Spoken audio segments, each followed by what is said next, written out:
ॐ अज्ञानतिमिरान्धस्य ज्ञानञ्जनशलाकया चक्षुरुन्मिलितं येन तस्मै श्रीगुरुवे नमः। नमः ॐ विष्णुपादाय कृष्णपृष्ठाय भूतले श्रीमते भक्तिवेदान्तस्वामिन्निति नामिने। नमस्ते सारस्वती देवे गौरवाणी प्रचारिणे निर्विशेष शून्यवादी पाश्चात्यदेशतारिणे। नमो महावदन्याय कृष्णप्रेमप्रदायते कृष्णाय कृष्णचैतन्यनामने गौरतुसे नमः। जय श्री कृष्ण चैतन्य प्रभु नित्यानंद श्री अद्वैत गदाधर श्रीवासादि गौर भक्त वृंद। हरे कृष्णा कृष्णा कृष्णा हरे हरे, हरे राम राम राम हरे हरे। हरे कृष्णा। तो आप सभी भक्तों का हार्दिक स्वागत है आज के प्रत्येक रविवार के गौर कथा में। हम लोग गौर कथा चर्चा करेंगे। और आज एक्चुअली में विजयदशमी भी है, दशहरा है। तो वैसे तो कई पूरे भारतवर्ष में कई लोग कल भी मनाए दशहरा, अच्छी बात है। लेकिन वैष्णव कैलेंडर के अकॉर्डिंग आज है दशहरा, और दशमी है, और कल एकादशी है। तो कल का विशेष एकादशी है और आज का दशमी भी बहुत विशेष तिथि है, जिसमें भगवान रामचंद्र रावण का वध करते हैं और धर्म की स्थापना करते हैं। तो हम भगवान से प्रार्थना करना चाहिए हमको कि भगवान हमारे भी हृदय की सारी बुराइयों को नष्ट करें और अपने चरण कमलों में आश्रय प्रदान करें। तो इसी के साथ अ, विजय, संपूर्ण रूप से विजय प्राप्त करने के लिए ही ये विजयदशमी महोत्सव मनाया जाता है। भौतिक जगत से विजय प्राप्त करने के लिए हम लोग श्री चैतन्य महाप्रभु का आश्रय लेंगे और उनके बारे में कथा श्रवण करके। तो आज हम लोग चर्चा कर रहे हैं चैतन्य भागवत सेकेंड चैप्टर ऑफ मध्य खंड। और इसके यहाँ तक हम लोग चर्चा कर चुके थे। श्री चैतन्य महाप्रभु का जो है हरिनाम संकीर्तन आंदोलन प्रारंभ हो रहा है। सबे बड़ा आनंदित देखी विश्वम्भर, लखिते न पारे के है आपन है ईश्वर। Everyone was greatly pleased to see Vishwambhar, but they could not recognize him as their worshipable Lord. महाप्रभु विश्वम्भर प्रति दिने दिने संकीर्तन करे सर्व वैष्णवी रसने। तो महाप्रभु इस प्रकार से संकीर्तन प्रारंभ कर दिए हैं। अद्वैत आचार्य के घर में महाप्रभु गए थे। तो अद्वैत आचार्य जो है पहचान चुके हैं, ये वही है। हाँ, वही है, आ चुके हैं, लेकिन और भक्त लोग नहीं पहचान पा रहे। अभी संकीर्तन प्रारंभ कर दिया।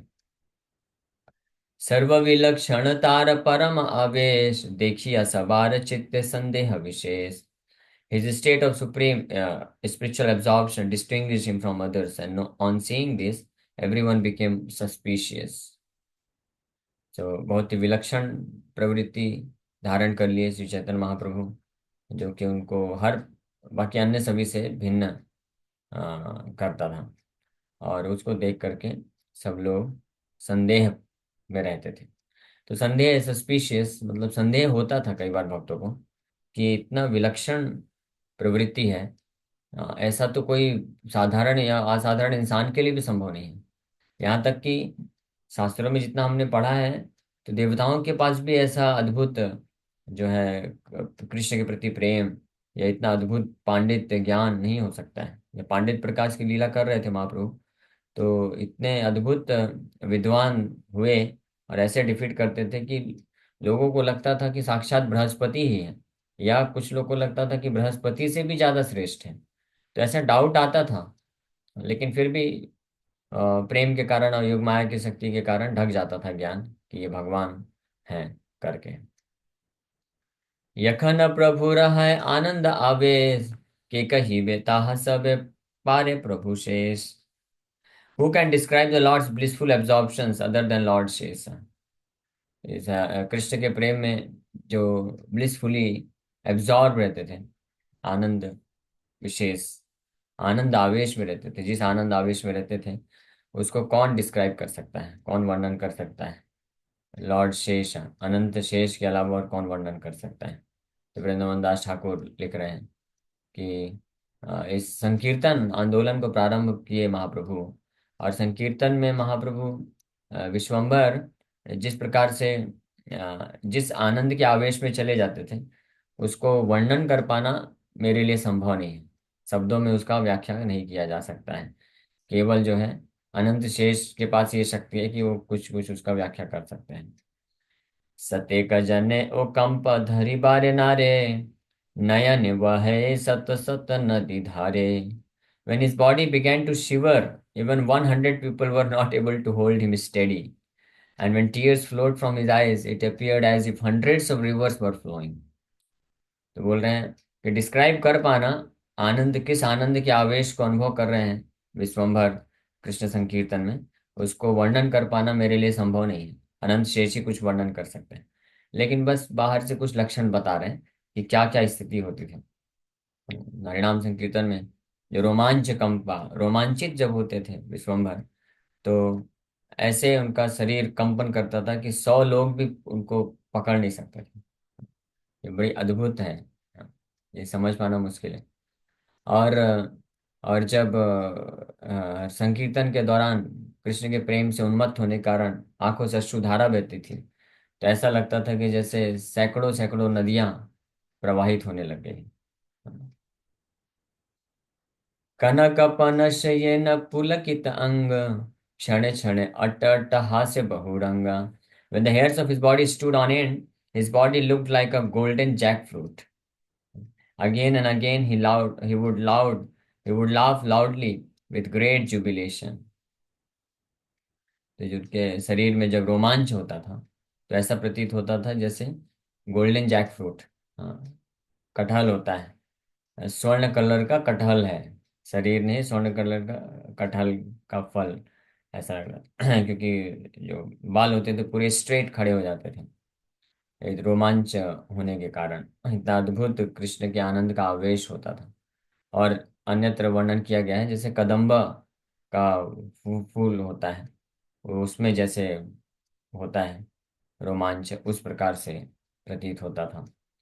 गोल्डन, गोल्डन स्वर्ण आभा उत्पन्न होती थी, क्योंकि गोल्डन कलर के थे, गौर वर्ण के थे महाप्रभु, तो इसलिए।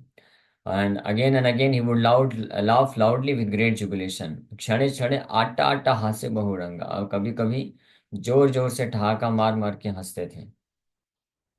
क्षणे है आनंदे मूर्छित प्रहरे का, बाह्य हैले न बले न कृष्ण व्यतिरेका।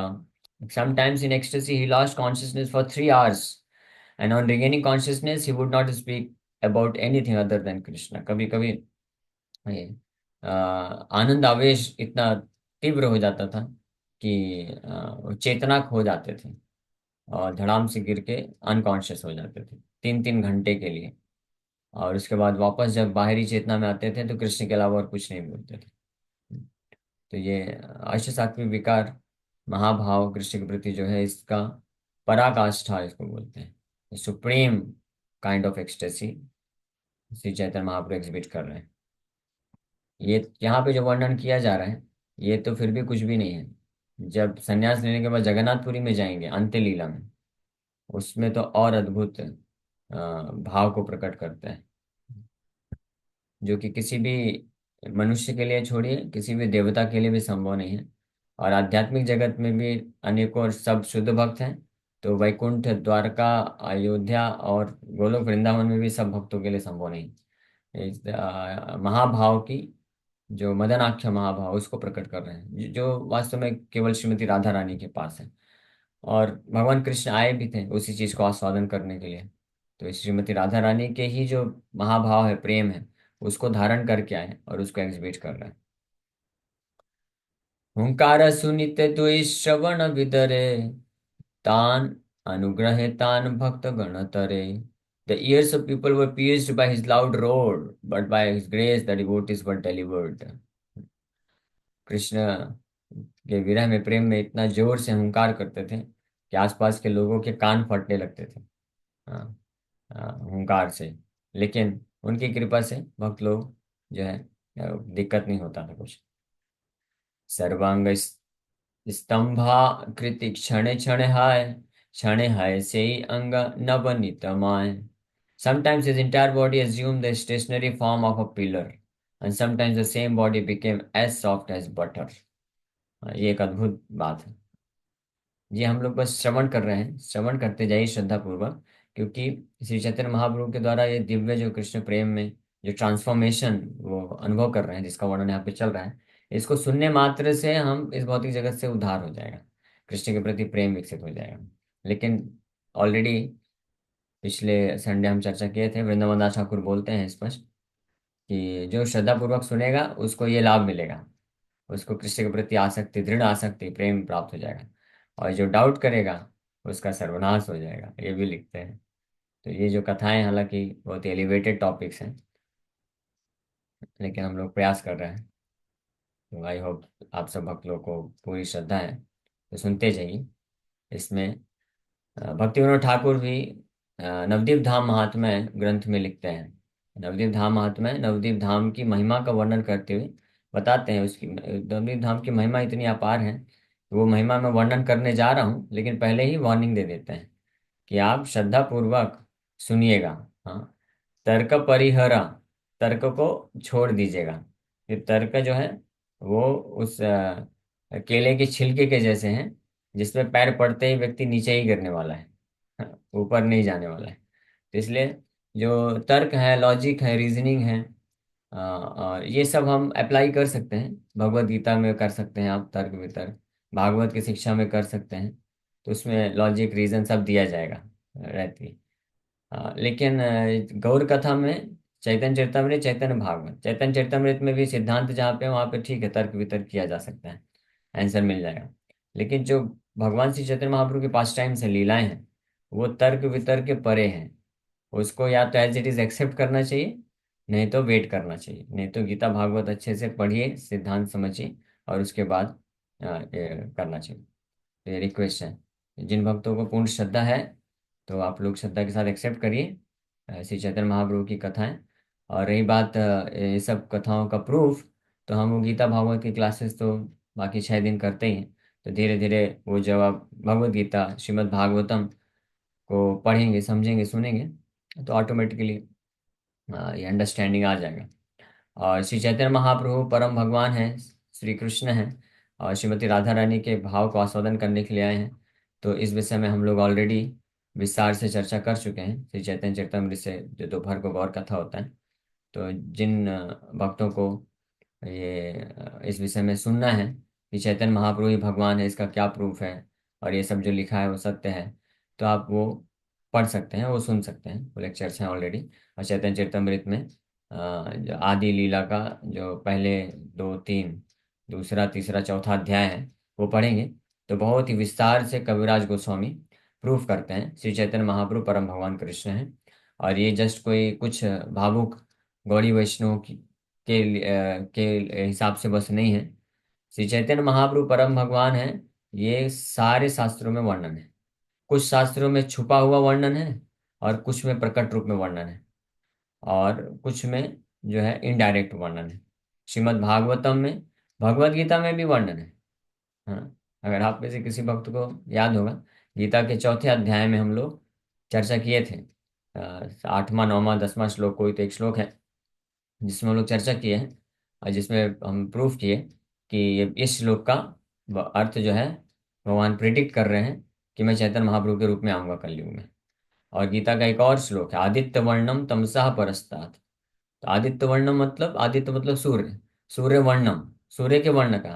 अभी कृष्ण तो श्याम वर्ण है, तो वहां पे कृष्ण बोल रहे हैं कि जो मेरे आदित्य वर्णम तमसा परस्तात् उसका ध्यान करता है, वो बड़े आसानी से इस भौतिक संसार को पार करके वैकुंठ धाम को प्राप्त करता है। तो भगवान कृष्ण भी इनडायरेक्टली जो है वर्णन किए हैं गीता में कि मैं गौर वर्णन लेकर के आता हूँ, यानी श्री चैतन्य महाप्रभु के रूप में। और फिर भागवत में तो स्पष्ट वर्णन है। गीता में तो इनडायरेक्टली भगवान प्रूफ भविष्यवाणी किए हैं, बताए हैं कि मैं चैतन्य महाप्रभु के रूप में आता हूँ। भागवत में स्पष्ट वर्णन है कई श्लोकों में, महाभारत में वर्णन है, और कई उपनिषदों उपनिषदों में वर्णन है, और भी कई अन्य पुराणों में वर्णन है। उपनिषद में भी वर्णन है, 108 उपनिषद में से मोर देन 70 उपनिषद, 70 से ज्यादा उपनिषदों में श्री चैतन्य महाप्रभु का प्रिडिक्शन दिया हुआ है।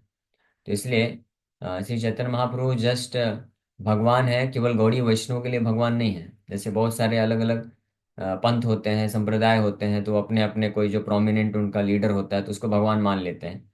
लेकिन उनका कोई प्रूफ नहीं होता शास्त्रों में। प्रमाणिक शास्त्र की बात कर रहे हैं, उनके परंपरा में उन्होंने कोई शास्त्र बनाया वो अलग बात है। प्रामाणिक शास्त्र वो शास्त्र हैं जो वेद व्यास जी द्वारा रचित हैं, जो ब्रह्मा जी के द्वारा रचित हैं, नारद मुनि के द्वारा जो रचित हैं, उनको प्रामाणिक शास्त्र बोलते हैं। वाल्मीकि ऋषि हैं, वेद व्यास जी हैं, नारद मुनि हैं, ब्रह्मा जी हैं, उनके द्वारा जो शास्त्र रचित हैं वो प्रामाणिक शास्त्र हैं। और उन्होंने भी अपने मन से नहीं रचना की, हालांकि वो मुक्त जीवात्मा है, वो जीवात्माएं नहीं है, वो मुक्त पुरुष है, मुक्त हैं।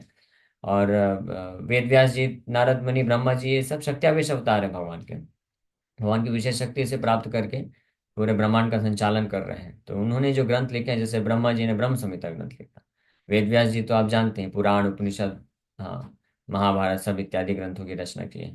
तो इसलिए उनके द्वारा भी जो शास्त्र रचित किए गए हैं उसमें भी कोई संशय नहीं है।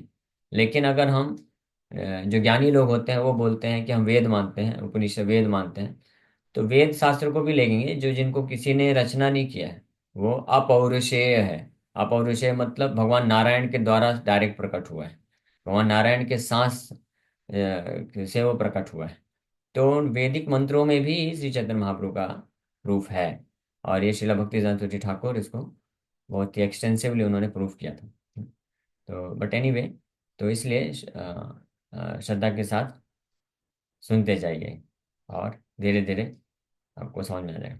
तो ये बहुत ही अद्भुत यहाँ पे वर्णन कर रहे हैं कि कृष्ण प्रेम, भगवान कृष्ण के प्रति, भगवान के प्रति प्रेम इस हद तक हो सकता है जो मैक्सिमम लिमिट है।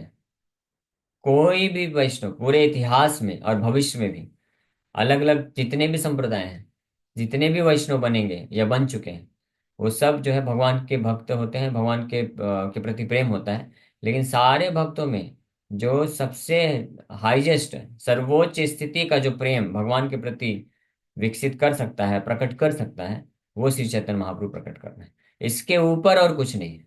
This is the final limit. Actually limit नहीं बोलेंगे, this is the final thing. हाँ, क्योंकि लिमिटेड नहीं है, ये तो बढ़ता ही जाता है। हाँ, तो ये एग्जिबिट कर रहे हैं। ऐसा ना तो सुना है था किसी ने, ना कोई सुनेगा आगे कि ऐसा कोई भक्त हुआ है जो इस प्रकार के जो है भाव को प्रकट कर रहा हो, न भूतो न भविष्य। अष्ट सात्विक विकार शास्त्र में दिए हैं, तो कई महान शुद्ध भक्त अष्ट सात्विक विकार प्रकट करते हैं। लेकिन वो अष्ट सात्विक विकार की सर्वोच्च स्थिति एक साथ प्रकट करने वाले श्री चैतन्य महाप्रभु हैं। ऐसा वर्णन है शास्त्रों में कि जब कोई शुद्ध कृष्ण प्रेम, 100% कृष्ण का प्रेम आ, विकसित हो जाता है किसी के हृदय में, जो कि रेयर है, जो कि इस भौतिक शरीर में संभव ही नहीं है, वो भगवान के धाम जाके ही संभव हो सकता है। लेकिन कुछ ऐसे बहुत विशेष भक्त हुए भी हैं जो शुद्ध भक्तों में भी अलग अलग कैटेगरी है। तो कुछ ऐसे विशेष शुद्ध भक्त हुए हैं जो इस अष्टसात्विक विकार को प्रकट किए हैं, और एक साथ आठों के आठों विकार। जैसे एक और उदाहरण है श्री चैतन्य महाप्रभु के ही परंपरा में, चैतन्य महाप्रभु के गुरु हुए श्रील माधवेंद्र पुरी पाद, वो भी एक ऐसे ही महान शुद्ध वैष्णव हुए। तो उन्होंने भी इस भाव को आस्वादन किया। लेकिन और कोई श्रीमती राधा रानी, तो इन तीन के अलावा और कोई पूरे सृष्टि में नहीं है। ब्रह्मा शिव जी भी नहीं है। तो ये अद्भुत है। तो इसलिए हम लोग बस श्रवण कर रहे हैं हमारे हृदय के शुद्धिकरण के लिए। इसको समझने का प्रयास नहीं करना चाहिए, विफल हो जाएंगे, समझ नहीं पाएंगे, नहीं जान पाएंगे, और जो है पूरा लाभ नहीं उठा पाएंगे। तो बस सुनते जाइए कैसे श्री चैतन्य महाप्रभु कृष्ण प्रेम के भाव को आस्वादन कर रहे हैं। तो बोल रहे हैं सर्वांग स्तंभाकृति क्षणे क्षणे है। कभी कभी कृष्ण के प्रति प्रेम होने के कारण पूरा शरीर पिलर की तरह बिल्कुल सख्त हो जाता था, और बिल्कुल स्टेशनरी, बिल्कुल ऐसे खड़े हो जाते थे, मूर्ति की तरह हो जाते थे। और कभी कभी वही शरीर बहुत ही सॉफ्ट हो जाता था, नवनीत की तरह, बटर की तरह बिल्कुल मुलायम हो जाता था। ये इस प्रकार का ट्रांसफॉर्मेशन पूरे शरीर में आ रहा है। अपूर्व देखिए सब भागवत गणे, नर ज्ञान आर के न करे मने। तो जितने भी भागवत लोग हैं वहां पे सब वैष्णव है, शुद्ध वैष्णव है। तो वो देख रहे हैं अपूर्व देखिए। अपूर्व मतलब पूर्व में, पहले भूतकाल में कभी नहीं देखा उन्होंने इस प्रकार का। When the devotees saw these wonderful sights, they no longer consider him an ordinary human being। तो वो सब शुद्ध भक्त हैं, श्रीवास ठाकुर, मुकुंद और इत्यादि इत्यादि, गदाधर पंडित, सारे भक्त लोग हैं, शुद्ध भक्त हैं। वो सब जो है कृष्ण के प्रति शुद्ध प्रेम है, अष्ट सात्विक विकार प्रकट करते हैं। हरिदास ठाकुर हो गए ये सब। हरिदास ठाकुर तो खैर अभी यहाँ पे नहीं है, वो तो संन्यास लीला के बाद मुलाकात होगी। और लेकिन सब भक्त लोग जब विश्वम्भर के कृष्ण प्रेम के कारण जो उनके शरीर में, मन में ट्रांसफॉर्मेशन आता था उसको देख रहे हैं, तो वह सब के सब आश्चर्यचकित हैं कि ऐसा तो कभी हमने नहीं देखा। और सब लोग इस निष्कर्ष पे पहुंच गए कि ये कोई मनुष्य नहीं है, ये मनुष्य नहीं है। केहा बोले ए पुरुष अंश अवतार, केहा बोले ए शरीर ए कृष्ण रविहार। तो कोई बोला कि निश्चित रूप में हो सकता है ये जो है भगवान का अवतार है, लगता है। और कोई बोला कि लगता है इनके शरीर में कृष्ण ही आ चुके हैं साक्षात। ऐसा वो लोग कल्पना कर रहे हैं, लेकिन कोई अभी ये नहीं समझ पा रहा है कि ये कृष्ण का अवतार या कृष्ण इनके शरीर में नहीं आ रहे, ये कृष्ण ही है खुद ही, श्रीमती राधा रानी का भाव लेकर के आए हैं। तो कोई ये अभी नहीं, क्योंकि भगवान छुपा के रखे हुए हैं, भगवान प्रकट नहीं करना चाहते हैं। केह बोले कि बसुक प्रहलाद नारद, केह बोले हे न बूझी खांडिल आपद। तो कोई सोच रहा है कि लगता है सुखदेव गोस्वामी, प्रहलाद, नारद, जितने भी महान भक्त हैं, सबके सब एक साथ आ गए इसके शरीर में, और सबका मिला जुला ऐसा भाव को प्रकट कर रहा है। Another said it appears that all our troubles will be vanquished। कोई बोला यार ये छोड़ो भाई, कौन है ये, क्या नहीं है, ये इसमें ज्यादा दिमाग मत लगाओ, ये समझ नहीं सकते हैं, परे हैं हमारे। हम ये समझ लेना चाहिए कि अब विश्वम्भर इतना परम वैष्णव बन गया है, अब तो हमारे जितने भी दुख हैं सब नष्ट हो जाएंगे। इससे अपना, इससे लेना देना रखो, ज्यादा सोचो मत ये कौन है, कहाँ से आया है, अवतार है कि कोई भगत है। तो ऐसे अलग अलग प्रकार विचारधारा रख रहे हैं। यत सब भागवत गणेर ग्रहणीतारा, बले कृष्ण आसि जन्मिला अपनी। All the wives of the devotees said it appears that Krishna has personally appeared। जो माताएं हैं, हालांकि भक्तों की जो पत्नियां हैं, वो थोड़ा थोड़ा गेस करने लग गई कि ऐसा लगता है कि लगता है कृष्ण ही आ चुके हैं। हाँ, अभी फिर भी कोई कंफर्म नहीं है, बस उनको लग रहा है कि लगता है कृष्ण ही तो नहीं आ गए कहीं, ये कृष्ण ही तो नहीं है कहीं, ऐसा सोच रही है माताएं। केहा बोले ए बुझि प्रभु अवतार, ए मत मन सब करे न विचार। तो कोई सोच रहा है कि लगता है भगवान का अवतार है। तो इस प्रकार से अलग अलग लोग अपने अपने स्थिति से विचार कर रहे हैं कि भगवान कौन है। अब भगवान मस्त हैं अपने संकीर्तन आंदोलन में, उनको कोई फर्क नहीं पड़ रहा है। बाहे हले ठाकुर सबारा गला धरी, ये क्रंदन करे ताहा कही ते न पारी। अभी अभी तो कृष्ण प्रेम के कारण जो है आंतरिक चेतना में चले गए, बेहोश हो गए, कुछ होश ही नहीं है क्या चल रहा है, कहाँ पे क्या चल रहा है।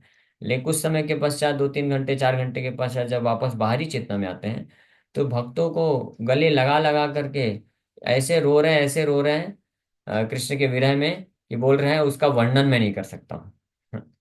उसका मैं वर्णन नहीं कर सकता। I am unable to describe how the lord held the devotees by neck and began to cry when he regained external consciousness. ते अद्भुत है। अमुन्य ध्यानि दीनान तारणानि, हरे त्वद आलोकनम अंतरेण, अनाथ बंधो करुणैक सिंधो, हा हंत कथम नयामि। तो ये Chaitanya Charitamrita, this verse is elaborated in Chaitanya Charitamrita. ये verse, O my Lord, O Supreme Personality of Godhead, O friend of the helpless, you are the only ocean of mercy. Because I have not met you, my inauspicious days and nights have become unbearable. I do not know how I shall pass the time। तो ये इस प्रकार से इन श्लोकों को उच्चारण करते करते महाप्रभु रो रहे हैं कि हे भगवान, आप कहाँ हैं, आप दीन बंधु हैं, आप करुणाए का सिंधु, करुणा सिंधु नहीं, करुणाए का सिंधु, you are the only ocean of mercy. बाकी सब लोग यहाँ पे जो है निर्दयी हैं, केवल केवल आप ही एकमात्र करुणा के सागर हैं, करुणा एक सागर, करुणाए का सिंधु। जैसे एक और मंगलाचरण में आता है, हाँ, विश्वम्भरो द्विजवरो संकीर्तनय कपितरो, कमलायताक्षो वंदे। कैसे स्टार्ट होता है कुछ लोग, हाँ, बोल रहे हैं, शुरुआत कैसे होता है, विश्वम्भरो द्विजवरो युग धर्म पालो, वंदे वंदे प्रिय करो करुणावतारो, वंदे प्रिय करो करुणावतारो। चैतन्य भागवत का ही पहला श्लोक है। कोथा गेले पाई मुझसे मुरली वदन, बलि ते छाड़ाए श्वास कर एक क्रंदन। और बार बार बोल रहे हैं, where will I find Krishna who plays on his flute, कोथा गेले पाई मुझसे मुरली वदन। ऐसा बोल करके सांस, गहरी सांस ले लेकर के जब छोड़ते थे तो ऐसे रोते थे जैसे कि गंगा यमुना धारा बह रही है। इस प्रकार से एक्सपीरियंस कर रहे हैं। स्थिर है प्रभु सब आप्त गण स्थाने, प्रभु बल्ले मोर दुख कारो निवेदने। When he became calm, the Lord said to his intimate devotees, कुछ समय पश्चात थोड़ा शांत हुए तो अपने जो निकटतम भक्त हैं उनको बोलते हैं, now I will relate topics of my distress to you. आप लोग कृपा करके बैठो, सुनो, जाओ मत, कहीं मत जाओ। हाँ, मैं वैसे ही बहुत अकेला हूँ, आप सुनिए। मैं अपने दुख का वर्णन करना चाहता हूँ, आपको बताना चाहता हूँ क्या दुख है। प्रभु बोले, मोर से दुखेरा अंत नाय, पाइया वो हराइनु जीवन कनाय। The Lord said, there is no end to my distress. मेरे दुख का कोई अंत नहीं है। I am experiencing unlimited distress. देखिए, भौतिक संसार में लोग जो दुख एक्सपीरियंस करते हैं, महाप्रभु बोल रहे हैं कि मेरा जो दुख है उसका कोई अंत नहीं है, अनलिमिटेड। लेकिन ये जो अनलिमिटेड है डिस्ट्रेस है, ये जो असीमित मात्रा में दुख की अनुभूति कर रहे हैं, वास्तव में ये दुख नहीं है, बाहर रूप से बस दुख है। अंतःकरण में ये असीमित मात्रा में आनंद प्रदान करता है। तो ये अंतर होता है। आध्यात्मिक जगत में जो सुख है वो भी सुख है। आध्यात्मिक जगत में सुख, कृष्ण से मिलन में सुख होता है, भक्तों को भगवान से मिलन में सुख मिलता है। और जब भगवान किसी कारणवश भक्त जब भगवान से अलग हो जाता है कुछ समय के लिए, वो भी योग माया के अरेंजमेंट से होता है सब कुछ, तो उससे जो दुख मिलता है वो मिलन के सुख से बहुत कई लाखों गुना ज्यादा होता है। तो उस असीमित दुख को एक्सपीरियंस कर रहे हैं श्री चैतन्य महाप्रभु, इसी को एक्सपीरियंस करना चाहते थे वास्तव में। इसी को श्रीमती राधा रानी का है भाव। इसी को कृष्ण, बाकी सब आनंद को एक्सपीरियंस कर चुके हैं आध्यात्मिक जगत में, लेकिन केवल ये एक आनंद छूट गया था कि अपने विरह में, कृष्ण के विरह में भक्त को क्या दिव्य आनंद मिलता है, उसको आस्वादन करना चाहते थे। तो उसको आस्वादन करने के लिए भक्त बनना पड़ेगा। कृष्ण बन करके कृष्ण से विरह में कैसे रह पाएंगे, वो तो हो ही नहीं सकता ना। तो इसलिए भक्त बन के आए। हाँ, so because after achieving Kanai, the Lord of my life, I then lost him। तो बोल रहे हैं कि कृष्ण को मैं प्राप्त कर लिया था, क्योंकि जब संकीर्तन किए, संकीर्तन के समय कृष्ण आ गए, हरिनाम संकीर्तन, तो वो एक्सपीरियंस किए, दिव्य चेतना में चले गए, एक्सटर्नल कॉन्शियसनेस चला गया, तो मूर्छित होकर गिर गए और कई घंटे तक इंटरनल कॉन्शियसनेस में थे। तो वो इंटरनल कॉन्शियसनेस क्या है, ये अंत्य लीला में वर्णन किया गया है कि उसमें वो एक्चुअली में कृष्ण के को एक्सपीरियंस करते हैं, कृष्ण के साथ हैं, कृष्ण लीलाएं कर रहे हैं और वो भक्त भी। तो इसको बोलते हैं समाधि की अवस्था। जो योगी लोग का समाधि होता है वो अलग होता है, और जो भक्त लोग समाधि में जाते हैं वो बिल्कुल अलग होता है। योगी लोग हजारों हजारों साल तपस्या करने के बाद समाधि की स्थिति में पहुंचते हैं। तो उनकी समाधि का मतलब होता है कि वो हृदय में परमात्मा का बस दर्शन कर पाते हैं। लेकिन जो शुद्ध वैष्णव होते हैं, वो हरे कृष्ण महामंत्र जप करके समाधि की स्थिति में जाते हैं। तो वास्तव में वो न केवल केवल परमात्मा का दर्शन प्राप्त करते हैं, बल्कि कृष्ण के नाम रूप गुण लीलाएं सब प्रकट हो जाती हैं, और उन लीलाओं में वो भाग भी लेते हैं। वो होती है समाधि। इसलिए जब वो इस प्रकार से समाधि में जाते हैं और फिर वापस आते हैं, तो उनको बहुत दुख एक्सपीरियंस होता है, तो बहुत ज़्यादा डिस्ट्रेस मिलता है। तो वो वास्तव में डिस्ट्रेस डिस्ट्रेस नहीं है, वो अनलिमिटेड हैप्पीनेस है। तो उसको एक्सपीरियंस कर रहे हैं श्री चैतन्य महाप्रभु। तो ये, लेकिन ये हमेशा ध्यान रखना है, ये सब जो लीलाएं हैं ये सुनने के लिए मात्र है ना। ये हमारे भौतिक शरीर में रहते हुए किसी भी परफेक्शनल स्टेज में ये संभव नहीं है। तो इसको ना तो नकल किया जाए और ना ही इसके बारे में भी कल्पना किया जाए। हमारे लिए अभी क्या है, साधन भक्ति है, गीता भागवत में जो शिक्षा दी गई उसको हमको पालन करना है। लेकिन हम श्री चैतन्य महाप्रभु का ये जो लीला श्रवण कर रहे हैं, इस केवल और केवल उद्देश्य है उनके प्रति प्रेम विकसित करने के लिए, और इसके माध्यम से हम अपने हृदय को शुद्धिकरण करना चाहते हैं। तो ये बात हमेशा ध्यान रखिएगा ना। इमिटेशन नहीं करना है, नकल नहीं करना, और नकल हम ये कर भी नहीं सकते हैं। ये तो कैसे नकल करेगा, कोई समाधि में जाएगा तो सो ही जाएगा, समाधि में जाके कृष्ण का दर्शन नहीं होने वाला है, और कुछ और ही दर्शन होने वाला है। ठीक है ना, तो नकल करना है और ना ही अभी के स्टेज में हमको अपने इसको अपने जीवन का लक्ष्य बनाना है। अभी हमारे जीवन का सबसे पहला लक्ष्य जो है वो पता होना चाहिए। सबसे पहला लक्ष्य हमारे हृदय के पूरी तरह से शुद्धिकरण करना है, दृढ़ता पूर्वक साधन भक्ति को करना है जैसे आचार्य ने दिया। लेकिन साथ ही साथ में हर संडे हम लोग ये गौर कथा कर रहे हैं, ताकि श्री चैतन्य महाप्रभु के प्रति प्रेम को विकसित कर सकें और अपने हृदय को शुद्धिकरण कर सकें। सबार संतोष हैला रहस्य सुनीते, श्रद्धा करी सब वसिले न चारी भीते। Everyone was satisfied to hear the Lord's confidential talks, so they all respectfully sat around him. तो सारे भक्त लोग महाप्रभु को घेर करके बैठ गए हैं, और केवल अपने निकटतम बहुत खास पार्षद जो भक्त हैं उन्हीं को बैठाए हैं, और ये कॉन्फिडेंशियल टॉक्स कर रहे हैं, ये बता रहे हैं। हाँ, और सब लोग सुन करके बड़े सेटिस्फाइड हैं, बहुत संतुष्ट हैं। तो महाप्रभु केवल अपने दुख का वर्णन नहीं कर रहे हैं। वो दुख के वर्णन करते हुए जब वो समाधि में गए, जब आंतरिक चेतना में गए, तो क्या क्या उन्होंने कृष्ण का एक्सपीरियंस किया वो सब भी वर्णन कर रहे हैं। जो कि यहाँ पे अभी वर्णन नहीं है, वृंदावन दास ठाकुर इस चीज को यहाँ पे वर्णन नहीं किए हैं। लेकिन भगवान जब अपने हृदय की बात रख रहे हैं तो निश्चित रूप में उस स्टेज को भी बता रहे हैं कि मैं था, कृष्ण के साथ था, गोवर्धन के तलहटी में था, कृष्ण थे, सखाए थे, सब लोग थे, और अचानक से आप लोग आ गए। मैं कहाँ था, कहाँ लेके आ गए। ऐसे करके फिर अपने दुख को प्रकट करते हैं। कनाइर नाट साला नामे एक ग्राम, गया है ते आसिते देखी नु से स्थान। While returning from Gaya, I came to the village named Kanai Natsala. Kanai नाटसाला एक प्लेस है बंगाल में। तो वहां पे श्री चैतन्य महाप्रभु गया से वापस आते हुए विजिट किए थे। तो वहां पे कृष्ण का जो एक्सपीरियंस हुआ था उसको आप शेयर करने वाले हैं अपने भक्तों को। तो इसी के साथ अब यहीं पे विराम करते हैं। Thank you very much.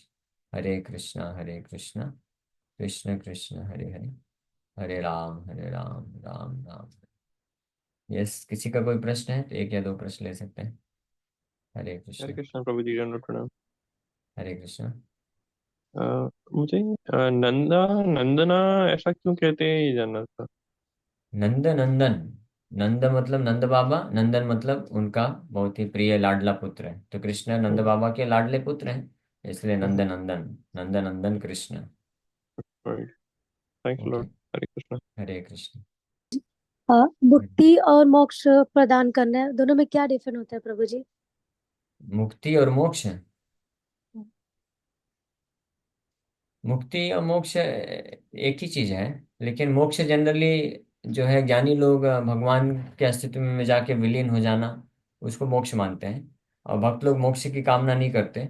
और मुक्ति भी, मुक्ति का अर्थ होता है कि अपने वास्तविक स्थिति में पहुंच करके भगवान की नित्य सेवा करना, उसको मुक्ति बोल सकते हैं। क्योंकि जो तो शिव भक्तों के लिए भक्त है ना प्रभु जी, वो बोलते कि नहीं, जो रहते भगवान शंकर ही सब है, और वो ही प्रदान करते हैं मुक्ति। वो लोग मतलब बहस करते हैं ऐसा। मैं बोली तो तुमको बहस नहीं मत पता करिए, है। उनको बोलिए ठीक है हरे कृष्णा, आप शिव जी का पूजा करिए अच्छे से, नाम जप करिए। लेकिन उनके पूजा पाठ में ये सब गलत चीजें मत करिए, नशा करना, मांसाहार करना, ये सब मत करिए। हाँ, मुक्ति चाहिए ना आपको, तो ये सबसे तो पहले मुक्त होइए, उनको समझाइए। तो जो लोग आर्गुमेंट करते हैं उनको उनको बोलिए कि आप शिव जी का है, या कोई गणपति का, कोई दुर्गा माता का करता है तो बोलिए करिए, लेकिन सात्विक तरीके से करिए। हाँ, पाप मत करिए। जी प्रभु, हरे कृष्ण।